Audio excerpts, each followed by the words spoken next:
अरे भाभी, आप ये नहीं समझोगे, आपके दोनों बेटे ही है, बेटी थोड़ी है। चल बेटा।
सब जन्मे एक बीज से सबकी मिट्टी एक, मन में दुविधा पड़ गई, हो गए रूप अनेक, हो गए रूप अनेक।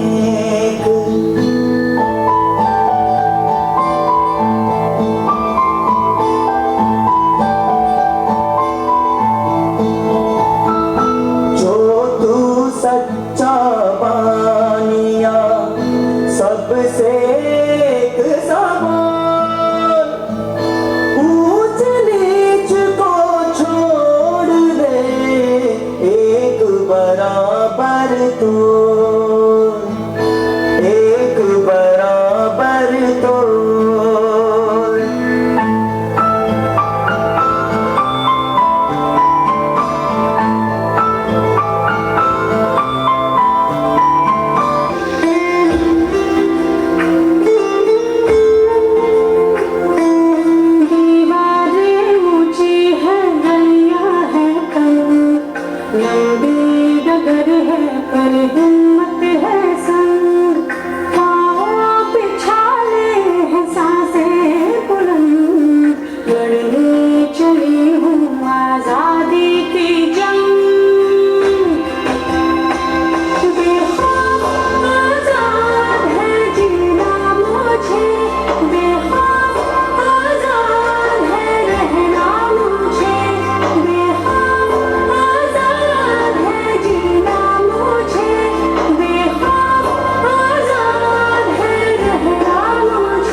देखिए